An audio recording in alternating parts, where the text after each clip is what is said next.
Hi, I'm Don from DonDronesOn. I really didn't want to stick my oar into this DJI Mini 5 Pro weight issue, but so many people have asked me, I finally caved. So here we go. As I'm sure you know by now, DJI has stated that the Mini 5 Pro has a nominal weight of 249.9 grams, plus or minus 4 grams. Now, I don't have a Mini 5 Pro myself, but I've seen lots of people saying their drones are a few grams over 250 grams. And to be honest, I've yet to hear anyone say they have one that is actually under 250 grams. Frankly, I think DJI has really screwed this up. They should have found a way to keep it under 250 grams, at least in, say, 80% of the cases.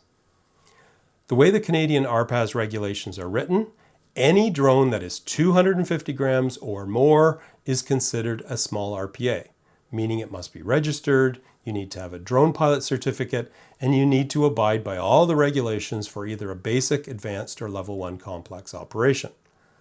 There's no denying it, a drone over 250 grams is subject to a lot more rules, more regulations, restrictions, and hassle than a drone under 250 grams. But obviously a couple of grams from a practical perspective makes no significant difference in terms of operational capabilities, the risk of an accident occurring, or the effect of an accident should there be a collision with a manned aircraft or a person on the ground. I'm not saying that microdrones can't cause damage. We know they can. We've seen it in the case of the water bomber in California. They can do a surprising amount of damage. All I'm saying is that an extra 4 grams is not going to change that risk. So I did reach out to Transport Canada to ask what their position was on this issue, and I have heard back from an authoritative source, but I'm not certain that they represent the official Transport Canada policy, if there even is one, so I'll share what they said, but not their name. But before I get into that, here's what I was thinking when I heard about this issue. If I was in Transport Canada's shoes, I would just ignore the whole thing. They have rules. There's a line in the sand between microdrones and small RPAs. And it's not their problem if DJI tried to pull a fast one. If it's 250 grams or over, it's a small RPA. End of story. And then it becomes an enforcement issue.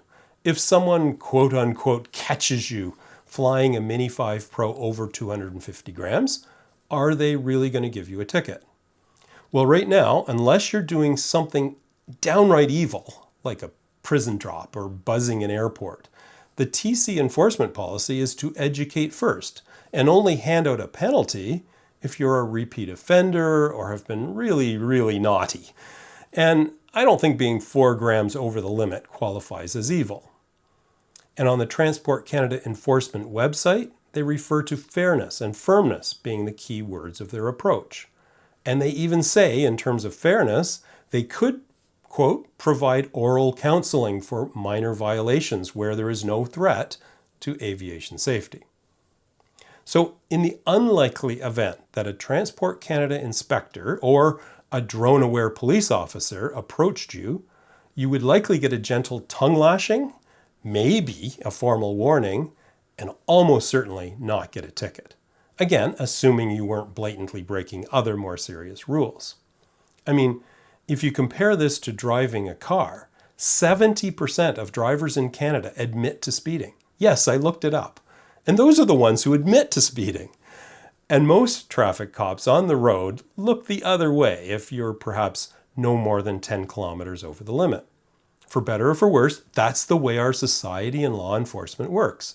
So I could well imagine the same would apply if you're caught with a Mini 5 Pro a couple of grams over the limit. So what did my contact at Transport Canada say? Well, they didn't answer the question, is the Mini 5 Pro still considered a microdrone, as I predicted. But they did say that if a compliance inspection is done, much like a road check asking for your car license and registration, the inspector is not, and I quote, packing a scientific scale. Read into that what you will. It seems pretty obvious to me. Now, another angle on all this is insurance. If you have liability insurance and cause someone damage or hurt someone Well, flying your Mini 5 Pro as if it was a sub 250 gram drone, would your insurance company still cover you? Well, honestly, I have no idea. But insurance companies do have a reputation for looking for ways to avoid paying out, and I suppose this could be a case like that. On the other hand, if you look into the analogous case of speeding, it appears that, generally speaking, you would still be covered by your car liability insurance if you hurt someone while speeding, assuming that it was a reasonably accidental scenario. It may very well put your rates up, but you would still be covered. Now, I'm not an insurance person or a lawyer, but that's what my research turned up. So what does all this mean? Well, for me, if and when I buy a Mini 5 Pro, I would just fly it carefully and safely under the rules of a sub 250 gram drone. And I know, I can see the comments flying in already. Oh my God, shame on you, Don, for recommending we break the law. Well, I'm recommending you make your own decision, but not worry yourself sick over it. There are way more serious issues in the world than this.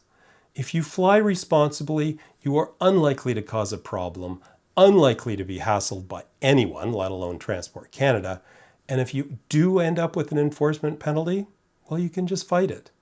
Life is short. Focus on the positive. Stay safe and have fun. This is not a big deal. Safe and happy flying. Yeah, I know I did something wrong. I shouldn't have flown there. I get it. But 10 days in jail for that? Really?